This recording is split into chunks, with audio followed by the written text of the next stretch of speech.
Pentru frățiorul meu Vasile, de al meu sănătate și toată lumea prezentă. Bineînțeles pentru soția lui piesa asta.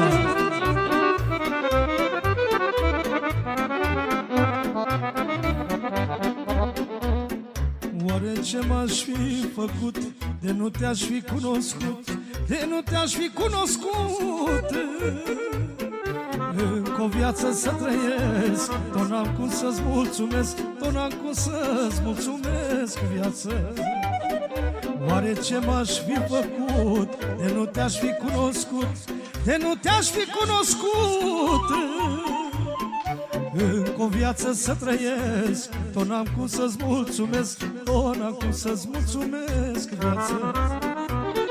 Săraci amândoi am fost și-am pornit cu greu de jos, de la lingură și sare, cine o spune vorbă mare.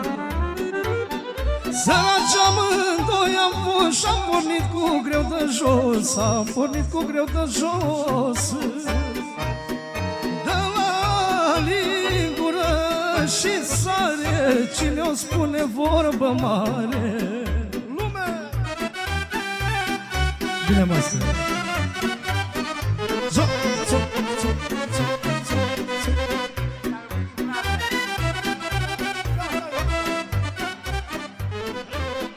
Ia-uzi, Vasile! Mi-amintesc câte m-am tras, bucurie și năcaz, încur lacrimi pe obraz, că pune capul pe mine, dragul meu, sunt lângă tine, lasă că o să fie bine viață. Mi-amintesc câte m-am tras, bucurie și năcaz, bucurie și năcaz, că puneai capul pe mine, dragul meu, sunt lângă tine, lasă că o să fie bine viață. Săraci amândoi am fost și-am pornit cu greu de jos, de la lingură și sare, cine o spune vorbă mare. Săraci amândoi am fost și-am pornit cu greu de jos, am pornit cu greu de jos, de la lingură și sare, cine o spune vorbă mare. Hai, mai stă!